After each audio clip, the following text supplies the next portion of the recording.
Hey guys, welcome to the first ever podcast. I was thinking about just doing this one like just audio, but Vilmar said that he was gonna get his braids done. So I was like, all right, now I gotta do video. So we can do that. So this is the first podcast. I don't want it to be like anything specific. I really just want this to be conversational, informational, and hopefully motivational for some of you guys. So we'll just get right into it. So Vilmar, how long have you been in real estate? So I've been in real estate for a little bit over a year and a half. Okay, a year and a half. And what was like the driving force that made you want to get into real estate at that time? I think it's from previous conversations that we've had, it's the knowledge of being able to understand how the transactions work.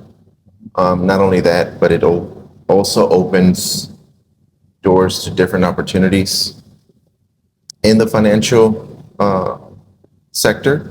Yeah. Obviously, coming from military background, it's night and day. So being in the military, like, have you transferred over some of those skills to real estate? Like, what are those skills and how has it helped you coming from being in the military to coming into the real estate field? There's a lot of the skills that come into play and transfer over to real estate. For me, it took a minute to understand that, right? Simply because once you get out of the service, it's a completely different environment. And then trying to reintegrate yourself back into society and back into like the private sectors and the civilian sector, real estate industry, for example. I think one of the main skills that has transferred over that I've seen is discipline. Like everybody else, having that purpose. Yeah. I don't know if you've encountered sometimes where we feel like we don't have the motivation or we don't have the drive or we don't have the discipline to, as they now call it, doing all the mundane tasks. I'm actually curious on your perspective, how has it been for you to do that as well, to keep at the mundane things for real estate? Yeah.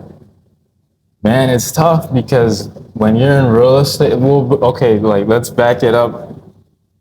Before you get into real estate, like everybody has this like view about real estate that you're gonna make a ton of money and like Right. like the cars, you're gonna have your investment property, Right. making a ton of money and like going out to these cool parties, stuff like that.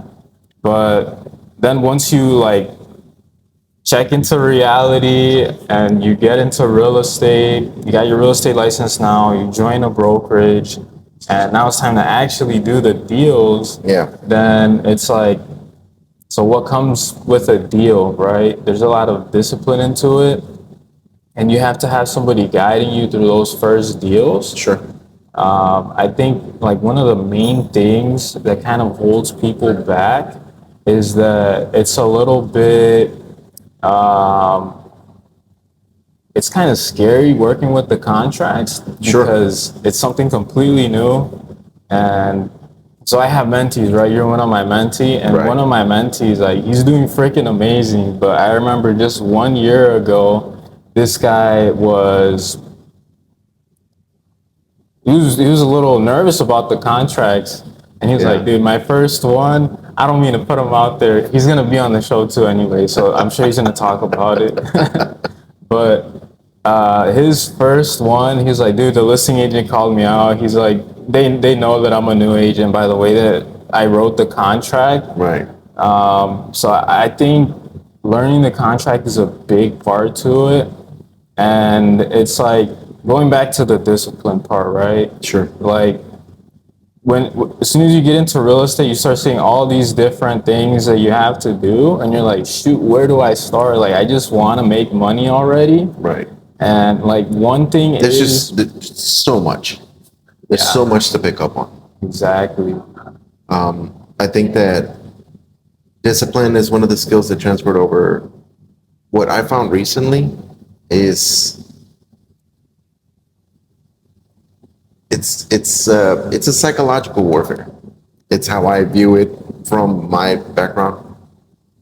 You know, identifying body language, tone, you know, things of that nature when it comes to conversations with other agents or clients or consumers or it's being able to adapt and overcome any obstacles that come in too. yeah On top of discipline, on top of understanding what's next, also procedures, right? I think as new agents, like new recruits, I always go back to military examples, analogies, is that, when you first go in as in the service in boot camp, you're terrified because you don't know what to expect. And I'm sure this applies to, any occupation that we take. But specifically for you, also in real estate, it's when we first come in, we don't know what to expect. There's overwhelmed of information. You're trying to make sure you don't make mistakes. You're trying to make sure that you surround yourself with the proper team. I think that's huge for your success. And just making sure that, you stay ethical and you do the right thing and pick up good habits from realtors that have been in the industry, that have been doing, great. Not just be successful, but have, I like to call this quality, over quantity. right At least for me. But my question for you would be, like, what drove you into real estate? What made you get into this industry? Oh, dude, I get asked that a lot. So my mom was she still is in sales. She started getting back into sales recently, but her main thing was selling beauty products. She's tried selling other things like health stuff. Sure. But I've seen that she does better with the beauty products. Like she just has a passion for the beauty products. So she just does better in that. How long did she do that? Man, since I was little, I remember. So you kind of grew up with that. Yeah, I didn't like it when I was little because I would always stay in the car. I was like, man, she always takes so long. Like, I remember it'd be like late nights, and sometimes I would get bored. And that was mainly in Aurora. She mainly was in Aurora. Sometimes we go to like Elgin, from what I remember. Yeah. It's like some of your childhood memories that you grew up with. Yeah. That's pretty interesting. I can remember them vividly too. Yeah. I relate to it. There was a lot of, childhood memories that you just grow up and you feel like they were only yesterday. Yeah. And now you look back and you're like, that's maybe some of the pivotal points that made your decisions into wanting to be in real estate now. And it's awesome. I mean, Right. For me, it was getting out of the service, finding a purpose, going back to school, not really knowing what path to take. I bumped into the real estate courses. I wanted to know more about it. It intrigued me. Generational wealth was something we didn't speak of, we didn't know of from previous generations. in my family. So that's something that I wanted to pursue. I wanted to find out more. Yeah. And before you know it, I'm getting educated by Wayne Paprocki, which is, he's, to my knowledge, he was, while we were doing the courses for real estate, he was a giant, he was a titan, or he still is a titan in the industry. And I just didn't know then because we're new into the studies.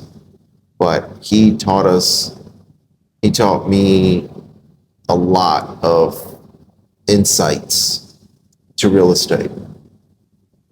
I even took the course twice. Well, I So know you know that. how you have the ability to take the test 4 times prior to getting licensed. I didn't even go for the test after my first turn in the real estate education. I went back to his class. Oh, So I got a second round of you never told me insights. that. Okay. Yeah. Unfortunately, I was trying to do a third one just to see if it was going to be They different. let you- They're not, They dude. didn't let me. But I picked gotta up a go lot get out of there already. Yeah, it was pretty cool. I didn't think it was going to be that exciting for me, but then I found myself taking the class back to back, and it did help, have a better understanding of Oh, okay. what the real estate industry licensing was. And I haven't looked back ever since. That's really cool. Yeah. I did my classes online. Okay. I wish I would have done them in person. It would have been cooler. And then I did the exam online as well too. Okay. I was pretty freaking nervous about it. I remember I was taking the exam. There's a proctor there watching you through the camera at all times. I remember that being an option. Yeah. I was too scared to have a proctor. I guess if you're on virtual, right, taking the test, if you look away, just, because you get distracted or something, or you're trying to think, I'm like, you know what, that's not a risk I'm willing to take. I'll just go physically to the place and get it done there. That's what I did. So, Yeah, and like if you look away for like too long, I believe that they oh, really? Yeah, they'll put like a message there for you.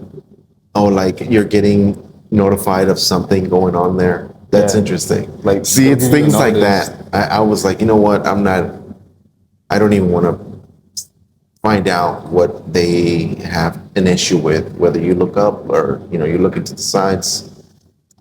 Obviously, certain different people take tests that do testing different than everybody else.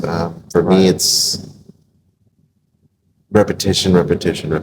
Photographic memory, it was for me. And then just breaking most of the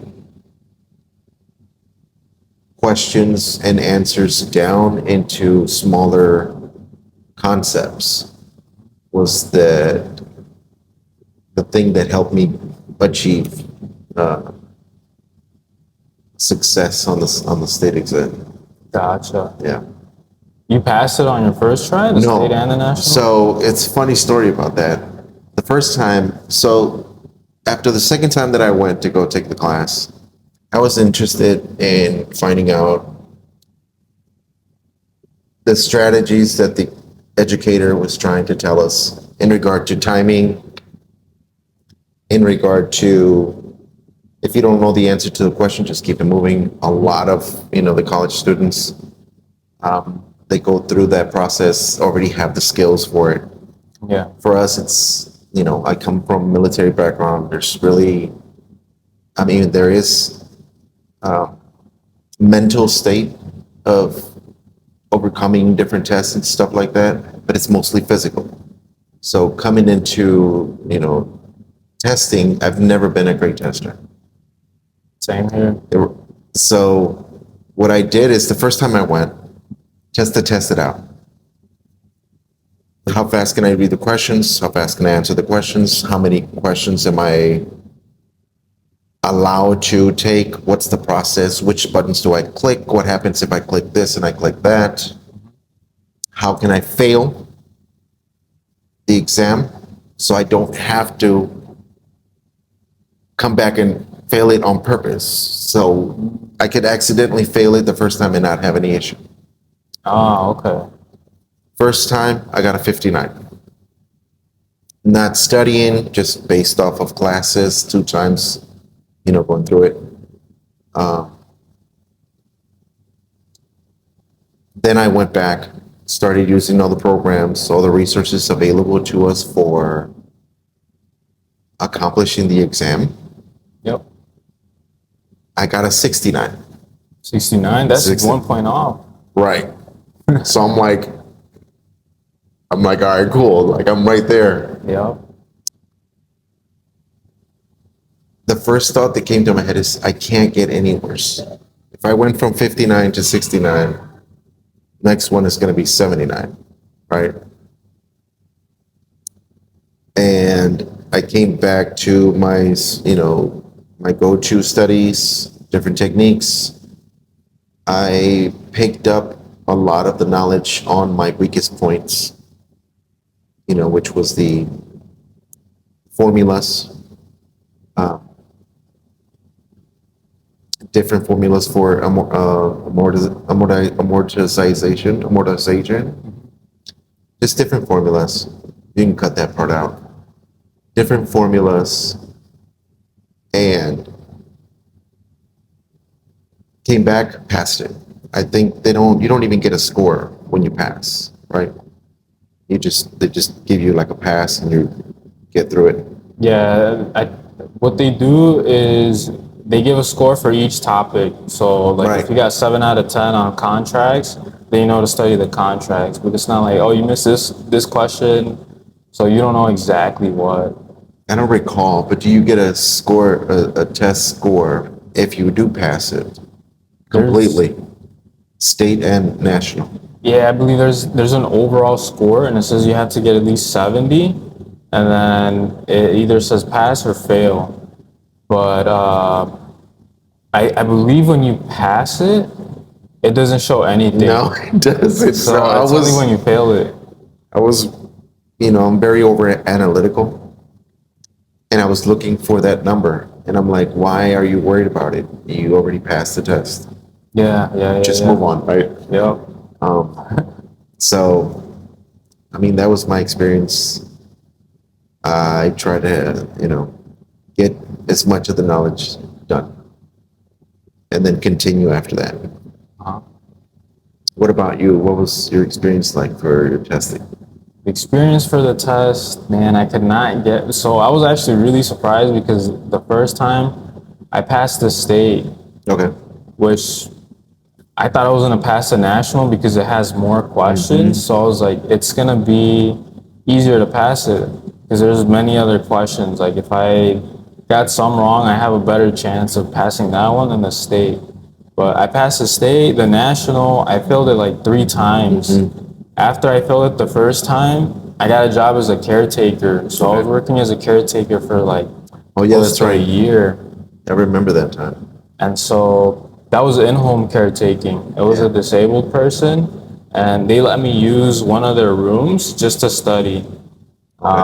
So I would just go in there for like 2 to 3 hours, and I would just study Just away. cramming all that information down, man. Yeah, I would take some small breaks just because I was like, I'm not even being efficient if I'm just going like straight 2 hours. Right. So I would take breaks, and that would help out more. Like I'd just take some breaks like to just stretch or like just lay down and then go back to studying. And I think flashcards are cool, but I felt like it took up too much time. So I would just see the ones that are like already prepared online, and I just click, and then it just like switches to the other side of it. Right. But I would just write things down in the notebook. Yeah, I feel like that would helped help for me. the most. Yeah. I would go to the library and, and have a whiteboard and just break everything down. The main thing about accomplishing the test was vocabulary for me. Yeah, that's what I was gonna say. And that's what they Vocab. kept pushing for everybody else. So it's That's like, good. you definitely have to know, and then there's sub uh, words for that particular vocabulary. So it's like, if you don't know the top word that branches off to everything else, Right. you're that's at least 5, 10 questions. That's true. So, but that was fun. It's a good way to put it. Yeah. What else? Question for you. How have you been able to deal with clients' emotions, or what have you learned from that since you started real estate? Do you feel like the customer experience is more important than the paperwork? As we were talking about earlier, that most agents are worried about making mistakes. What's your take on that? And that's really good because there really is no balance like with anything. So it's like be disciplined in studying the contract just so you know what's on there so you can fill it out. Like over time you get better at it and you're able to fill it out quicker. I would say just study doing it like on a computer because I mean usually that's where I'll send them through DigiSign. But to answer your question, I think like the most important thing, like it's a relationship business Right. that we have. So it's just managing those relationships because if you don't take care of that client, they're not gonna come back and you're gonna starve because you're not gonna get Right. clients from them. And if you don't build a referral-based Right. business, then you're just always constantly gonna be chasing people. So like you have to have a mix. So I mean you want to get to the point where 80% of your business is referral based. So like friends and family, the people that you've already helped with the real estate deals. Like I don't know, maybe it was like a lead from the team that you're on. Maybe another agent gave you that lead, and it's like you pay 25% at first when the referral fee if somebody sends you a lead, but then after that, like keep the relationship good, and then you can get more clients from that person. Like I don't know, let's say like 3 people, Right. and then like what are you gonna get from those 3 people? So it's like it branches out. Right. Yeah, so like over time, you just have to like take care of people and they'll take care of you. And it's like you have to be constantly evolving your systems Sure. because man, so like our managing broker, Steve, this is what he says, like you're not in the real estate business, you're in the database management business. And that's so true because like, man, you got to keep track of everything. That's a new one for me. I think the last one I heard was you're in the marketing business. The marketing business. Right. So then and then I hear you're into the building relationship business, and so I think everybody has a different perspective. I think they all apply. I think for me, there's a balance, and I try to accommodate to every angle that we have on the pipeline, which is training, having connections, doing social media content, dealing with clients, dealing with paperwork, dealing with emotions, Yeah. individual accomplishments. Like it's a vast variety of items to deal with Right. at the same time. I'd like to ask you, what are you currently working on at this moment in time? Like, where do you see yourself right now? Man, right now, I really want to get more into listings Okay. because in the beginning, I just wanted to be listings, and I had a coach, and he would just push me to work with sellers Right. because it's less work, right? Like with buyers, you have to be driving around a lot. I don't know, like still with like listings, like this listing that I got in Naperville. So like that one, I mean, I still had to drive out, maybe not as much as with buyers, but I would still go to their house like once a week. I'd go to their house once a week to give them a property update. I mean, you could just do it through the phone, but I just wanted to be face to face with them. I have the time for it, Yeah. and I just, I wanted to give them that level of service, basically. Sure. So like right now, what I want to work on is I want to work on my system because it's like if you want to help more people, if you want to expand your business, then you have to improve the system so Right. that the systems can handle that. Right. Because like you're only one person, right? Yeah. And so like you have to make the adjustments to, I mean, really, yeah, to be able to handle the more The business you're going to be workflow getting. and, making sure that everything it's streamed, like you got multiple projects in the pipeline. Like I totally get that. I think for me, it's branding. Branding. Oh, okay. That's a good I'm one. branding right now. I'm very intrigued. I'm very excited about it. By the way, Vilmar Lara at Sergeant of Real Estate is what I'm pushing out for. I created my website, vilmarlara.com. I'm putting up social medias, Sergeant of Real Estate. Yes, sir. It's what I bring to the table. Maybe next podcast we can do the sailor version from the Navy. Oh, shoot. So yeah, no, there's a lot to do. There's a lot to work on. If you could give advice to close things up for brand new agents, I think we don't hear that often in social medias. We just get it from either some of our mentors, some of our educators, some of the people we work with. What would be your best advice or to look out for or to help out new agents? Seeing that you have been in the industry a little longer than I have, for sure. Man, that's a really good one because like I feel very passionate about helping like new agents and teaching people. I really like to teach people. I like to make things as simple as possible Yeah. for people. And then ultimately help them because like I remember as a new agent, like I was struggling and like if I learned something from that experience, then I want to make something out of it. And if I Sure. can help other people that way and just teach them based on what I learned so they don't have to like make the same mistakes or at least just like get one gold nugget from me, then that'd be cool. I would say There's so much to think about. there is, man. It's like, what do I pick?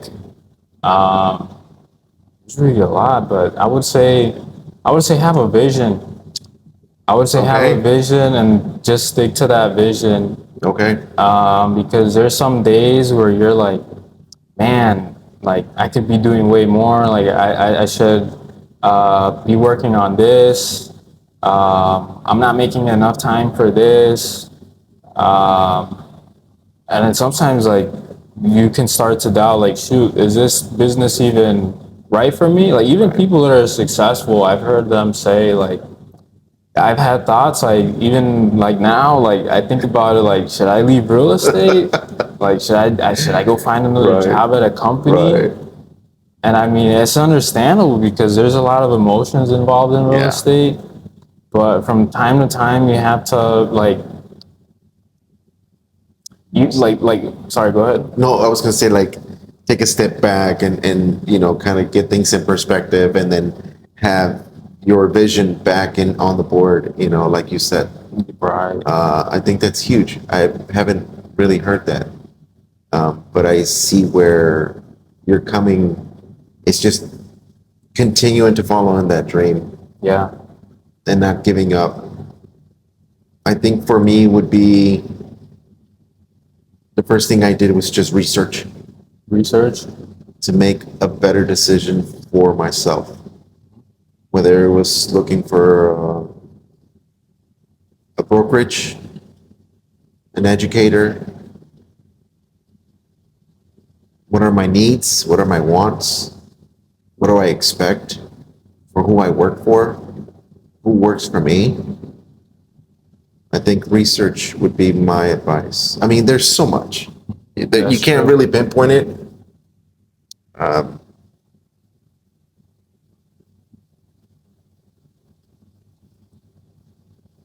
I think the biggest thing to really have in mind is, on top of making connections, is having the right team with you. 100%. And I'll take this opportunity to say thank you for your mentorship. Yeah, no problem. It's been a blessing. You've gotten, I mean, you're as attentive and responsive as I can ask for.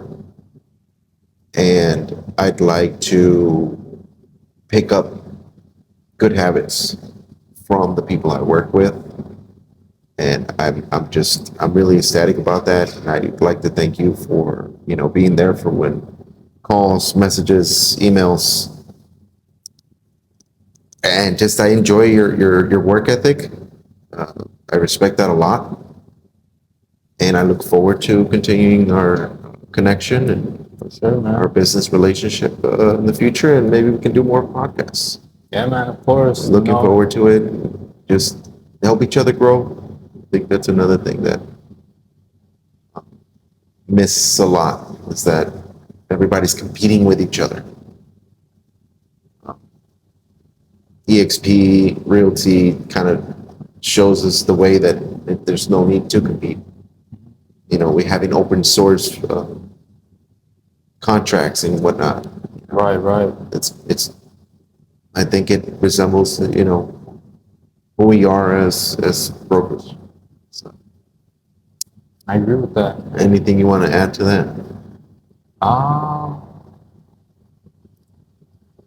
would just say,